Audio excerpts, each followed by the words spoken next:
उसके बाद हम देखते हैं यहाँ पे विलेज चीफ का सीन। वो कहते हैं कि मुझे पता लगा है कि यहाँ पे कुछ डीमन ना घुस चुके हैं। तभी वो चीफ को कहता है, चीफ तुम्हें ये सब कुछ खत्म करना होगा, तो जल्दी जाओ और उन डीमंस को मार दो। तभी चीफ उनके पास चला जाता है। कुछ देर बाद ही हम देखते हैं यहाँ पे क्यूमासा को, जो कि चिंता को तो काफी बुरी तरीके से मार रहा होता है। क्यूमासा तो उसे कॉलर से पकड़ता है और कहता है कि क्या तुम हमारी शादी से खुश हो? हाँ, मुझे पता है कि तुम सीरिया से प्यार करते हो। तभी चिंता बोलते हैं, हाँ मैं प्यार तो करता हूँ, लेकिन गांव की भलाई के लिए तो यही सही रहेगा कि तुम दोनों शादी कर लो। उसके बाद यहाँ पे चिंता उन डीमंस को मारने के लिए चला जाता है। जैसे वो आगे जाता है वो देखता है कि वो दोनों के दोनों डीमंस तो पेड़ पर बैठे होते हैं, क्योंकि कंटिन्यूसली शिजुने के ऊपर नजर रखते हैं। तभी यहाँ पे चिंता तो डीमन से फाइट करने लग जाता है, लेकिन यहाँ पे चिंता तो सिर्फ एक ही डीमन से फाइट कर रहा होता है और दूसरी तरफ दूसरा डीमन वो तो अंदर जाके फायदे का मौका उठा रहा होता है। सॉरी वो तो मौके का फायदा उठा के तो शिजुकी के पास चला जाता है और बाहर तो दूसरा डीमन चिंता के साथ फाइट कर रहा होता है। हालांकि वो डीमन तो चिंता के ऊपर काफी भारी पड़ रहा होता है, लेकिन फिर भी यहाँ पे चिंता हार नहीं मानता।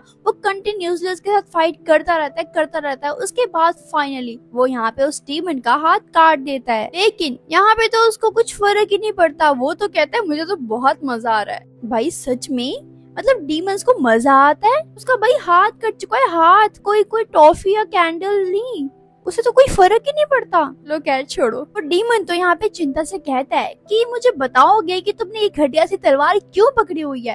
तभी यहाँ पे चिंता एक ठोक के जवाब देता है उसे, तुम जैसे घटिया लोगों को मारने के लिए और अपने वादे को पूरा करने के लिए। उसके बाद हम देखते हैं यहाँ पे शिजुने के पास जो डीमन आई होती है, उसे पता लग जाता है कि ये शिजुने भी ना एक डीमन ही है। हालांकि वो तो एक इंसान फॉर्म में बैठी हुई है। भाई यहाँ पे वो डीमन तो शिजुके को भड़काने लग जाती है। वो कहती है, देख भाई तेरा भाई डीमन से लड़ रहा है, क्योंकि तू तो एक खुद ही डीमन है ना, तुझे अच्छा लग रहा है कि तेरा भाई एक डीमन को फाइट करके मार रहा है? वो देख उसने हाथ भी काट दिया। मतलब ये डीमन तो भाई शिजुके के मन में पूरी तरह से मतलब जहर घोल रही थी भाई, जहर। और कहती है कि तुम क्या जाओगे नहीं उसे बचाने के लिए? तुम्हारा भाई है वो, आखिरकार जाओ। लेकिन यहाँ पे शिजुने मना कर देती है। तभी यहाँ पे वो शातिर से डीमन, भाई वो तो गली की आंटियों की तरह होती है कि दूसरों के मन में ना जहर घोल देना, सेम वैसा ही। तभी यहाँ पे वो डीमन उसे दिखाती है कि कैसे चिंता और शिरिया उसे आगे जाके धोखा देने वाले हैं। ये बात सुनकर तो भाई शिजुके का गुस्सा तो भाई 7वें आसमान पे पहुंच जाता है और वो बाहर जाने के लिए रेडी हो जाती है। बाहर तो यहाँ पे अभी भी उस डीमन की और यहाँ पे चिंता की दोनों की फाइट चल रही होती है। यहाँ पे वो डीमन तो अभी भी चिंता के ऊपर तो काफी भारी पड़ रहा होता है, लेकिन अब तो भाई पूरी गेम ही पलट जाती है। यहाँ पे वो डीमन तो चिंता का एक हाथ काट देता है और साथ ही में उसकी तलवार के 2 टुकड़े भी कर देता है। लेकिन तभी यहाँ पे चिंता पैनिक नहीं करता, वो उस तलवार के टुकड़े को उठाता है और उस डीमन के दिल पे मार देता है, जिसकी वजह से फाइनली यहाँ पे वो डीमन तो मर जाता है। यहाँ पे वो डीमन तो मरते मरते एक लाइन बोलता है कि हम सभी डीमंस बस इसलिए आए थे ताकि हम अपने से भी पावरफुल डीमन को ढूंढ सके, और वो मर जाता है। ये बात सुनकर तो भाई चिंता को फाइनली पता लग ही जाता है कि वो किसकी बात कर रहा है। यहाँ पे तो वो शिजुने की बात कर रहा होता है। उसी के साथ दूसरी साइड हम देखते हैं क्यूमासा को। वो तो यहाँ पे शिजुके को ये पूछता है कि क्या तुम इस शादी से खुश हो? लेकिन यहाँ पे तो शिरिया ये बात सुनकर रोने लग जाती है। वो कहती है, हम दोनों प्यार तो करते हैं, लेकिन अपनी खुशी के लिए, हमें अपने प्रॉमिस के लिए ये शादी करनी होगी और मैं इस शादी के लिए रेडी हूँ, तुम चिंता मत करो। यहाँ पे ये दोनों बात कर ही रहे होते हैं, लेकिन तभी यहाँ पे शिजुने आ जाती है और वो भी उस गंदी सी डीमन के साथ, जिसने उसके पूरे मन में भाई जहर खोल दिया होता है उन दोनों के रिगार्डिंग। यहाँ पे तो शिरिया शिजुने को देख के तो रोने लग जाती है और कहती है, मैंने अपने भाई को और तुम्हें एक साथ देखने के लिए, एक साथ खुश देखने के लिए अपने आप को इतने सालों से एक ह्यूमन फॉर्म में रखा। अगर मैं चाहती तो मैं डीमन की फॉर्म में आ सकती थी, लेकिन तुम मुझे धोखा दोगी, ये मैंने कभी नहीं सोचा था। यहाँ पे तो शिरिया सोचती है कि शायद इसे शादी की बात पता लग गई है, तभी ये मुझे ऐसे बोल रही है। तभी यहाँ पे वो इसे क्लैरिफाई करने के लिए बोलती है, शिजुने मेरी बात सुनो, मैं ये शादी सिर्फ और सिर्फ विलेज की भलाई के लिए कर रही हूँ। लेकिन तभी यहाँ पे शिजुने के साथ जो डीमन होती है भाई, वो तो उसे भड़काना फिर से स्टार्ट कर देती है और साथ ही में उसे एक तलवार दे देती है और कहती है, तुम शिरिया को मार दो। उसके अगले सीन में हम देखते हैं यहाँ पे चिंता का सीन। वो तो देख रहा है कि उसका हाथ तो भाई पूरी तरीके से सही हो गया है, क्योंकि यहाँ पे फाइट के दौरान तो उस डीमन ने चिंता का हाथ काट दिया था, लेकिन यहाँ पे उसका हाथ वापिस आ गया था उसे समझ नहीं आता ये कैसे हुआ, लेकिन वो कहता है छोड़ो, मुझे हाथ से मतलब है, हाथ आ गया ना बस। तभी वो देखता है कि पूरे के पूरे विलेज में भाई आग लग गई होती है सारी तरफ। उसके बाद हम देखते हैं यहाँ पे शिजुने को। वो तो भाई अपनी असली डीमन फॉर्म में आ जाती है और वो तो शिरिया को मारने के लिए बिल्कुल रेडी होती है। उसकी आईज एकदम डेविल की तरह लग रही होती हैं। तभी यहाँ पे एकदम से एंट्री होती है चिंता की। यहाँ पे चिंता तो सबसे पहले जाके शिरिया को हग करता है और जैसे वो हग करता है ना भाई उसका तो पूरा का पूरा गला ही उड़ जाता है। चिंता तो भाई अपने प्यार को, अपने दिल को, अपनी जान को ऐसे मरते हुए देख के उसके तो भाई होश उड़ जाते हैं। उसको तो इतना ज्यादा गुस्सा आता है, भाई किसको गुस्सा नहीं आएगा, क्योंकि उसे पता नहीं होता कि ये किसने किया है। लेकिन वो अपनी तलवार निकालता है और मारने के लिए जाता ही है, लेकिन वो देखता है कि वो डीमन तो भाई उसकी बहन है शिजुने। वो तो हैरान हो जाता है और कुछ कर भी नहीं पाता और कहता है शिजुने, आखिरकार तुमने शिरिया के साथ ऐसा क्यों किया। तभी यहाँ पे शिजुने बोलती है क्योंकि वो दोनों के दोनों तुम्हें धोखा दे रहे थे और मैं नहीं चाहती कि वो तुम्हें धोखा दे, इसलिए मैंने ऐसा सब कुछ किया। लेकिन ये बात सुनकर तो भाई यहाँ पे चिंता को तो और भी ज्यादा गुस्सा आ जाता है। वो कहता है तुम्हें शर्म आ रही है कि तुमने उस पर्सन को मार दिया जिसने बचपन से तुम्हारा ख्याल रखा, तुम्हारी देखभाल की। तुमने तो जरा सा भी नहीं सोचा। तुम तो मेरी पहले वाली बहन तो बिल्कुल भी नहीं रही हो, तुम तो बिल्कुल चेंज हो गई हो। उसके बाद तो भाई यहाँ पे एकदम से चेंजेस आते हैं चिंता की बॉडी में, जो कि उसका हाथ पहले कट चुका होता है। उस हाथ में तो भाई डीमंस की पावर आ जाती है और वो धीरे धीरे करके डीमन की फॉर्म में आने लग जाता है, जिसकी वजह से वो और भी ज्यादा गुस्से में आता है और शिजुने को मारने के लिए जाता है। यहाँ पे शिजुने तो अपने भाई को देख के कहती है कि क्या आपने भी मेरा साथ छोड़ दिया। तब फिर से उसे मारने का ट्राई करता है, लेकिन तभी यहाँ पे वो डीमन लेडी आ जाती है जो कि चिंता को भड़का रही थी। वो आ जाती है बीच में। यहाँ पे शिजुने को तो भाई भागने का मौका मिल जाता है, लेकिन वो जाते जाते बहुत रो रही होती है और कहती है आखिरकार मेरे भाई ने भी मेरा साथ छोड़ दिया। आज से मैं ये वादा करती हूँ कि मैं इस पूरी दुनिया को खत्म कर दूंगी। चिंता, अगर तुम उसके बाद भी मेरे सामने आ गए ना तो मैं तुम्हें भी मार दूंगी, क्योंकि तुमने मेरा साथ छोड़ा है। मैं इस बात को तो बिल्कुल भी नहीं भूलूंगी, कभी भी नहीं। ये बात बोलते ही शिजुने वहाँ से चली जाती है। यहाँ पे तो चिंता ने उस डीमन लेडी को काफी बुरी हालत कर दी होती है, उसको मार मार के। तभी वो लेडी यहाँ पे चिंता को बोलती है तुम्हारी बहन शिजुके अब तो वो पूरी तरीके से डीमन बन चुकी है, इमॉर्टल डीमन बन चुकी है। उसके बाद तो भाई यहाँ पे चिंता तो काफी रोने लग जाता है, काफी जोर जोर से। और यहाँ पे वो शिरिया की बॉडी को हग करके कहता है कि मुझे माफ कर दो शिरिया, मैं तुम्हें बचा नहीं पाया, मुझे माफ कर दो। गाइस, इसके बाद से अगर तुम स्टोरी मिस कर दोगे ना तो तुम बहुत ही बड़ी गलती करोगे। तो मैं तो कहूंगी इसके बाद से जरूर से देखना, काफी इंटरेस्टिंग सीन्स होने वाले हैं और काफी मजा आने वाला है। उसके बाद हम देखते हैं यहाँ पे चिंता को, जो कि बैठा हुआ होता है और अपने मन ही मन में सोच रहा होता है जो भी कुछ मेरे साथ हुआ वो सिर्फ और सिर्फ डीमन की वजह से हुआ। तो यहाँ पे जितने भी डीमंस है ना मैं उन सभी को मार दूंगा, चाहे मुझे लास्ट में खुद को मरना क्यों ना पड़े। लेकिन मैं इन सभी डीमन को तो बिल्कुल भी नहीं छोड़ूंगा, क्योंकि इन डीमंस ने ही मेरी पूरी लाइफ खराब कर दी। इन सभी के बीच में अगर मुझे कोई ऐसा मौका मिला कि मैं अपनी बहन को उस डीमन फॉर्म से निकाल सकूं, बचा सकूं उसे, तो मैं जरूर से करूंगा। लेकिन अगर कुछ ऐसा नहीं हो पाया तो चाहे मुझे अपनी बहन को क्यों ना मारना पड़े, मैं सभी डीमन को खत्म करना चाहता हूँ। ये मेरा प्रॉमिस है और मैं करूंगा भी। यहाँ पे चिंता ये सब कुछ सोच रहा होता है, लेकिन तभी यहाँ पे इस विलेज के चीफ आ जाते हैं और कहते हैं चिंता से, चिंता मुझे माफ कर दो, क्योंकि ये सब कुछ जो भी हो रहा है ना वो सब में मेरी गलती है। मुझे तो पता था कि तुम दोनों एक दूसरे से प्यार करते हो, लेकिन मजबूरन मुझे तुम दोनों को अलग करना पड़ा। तो आज मैं तुम्हें बता ही देता हूँ कि मैंने तुम दोनों को अलग क्यों किया। क्योंकि मेरा बेटा वो भी सिरिया से बहुत प्यार करता था और वो बहुत रोता था, तो मैंने सोचा क्यों ना उन दोनों की शादी करा दी जाए।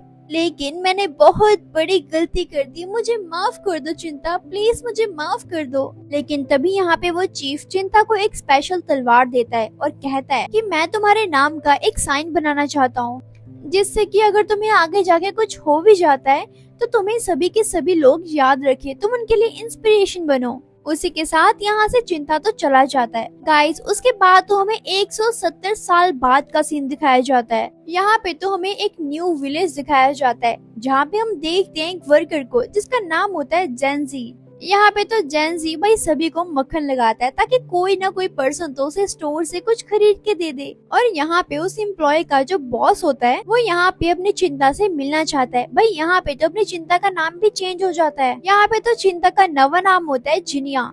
तभी हमें पता चलता है कि वो पर्सन जिनिया को इसलिए बुलाया होता है ताकि उसकी बेटी को वो प्रोटेक्ट कर सके डीमन से। तभी यहाँ पे जेंजी आता है जिनिया के पास और कहता है कि मैंने देखा है उस दिन पहले ऑनर की बेटी के पास एक डीमन आया था। वो तो बोल रहा था कि वो तो उस डीमन की बेटी है। इसका मतलब तो यही है ना कि वो डीमन ऑनर की बेटी को अपनी बेटी समझ रहा है। लेकिन यहाँ पे अपना ऑनर वो तो अपनी बेटी से बहुत प्यार करता है। वो तो अपनी बेटी के बिना एक मिनट भी नहीं रह सकते।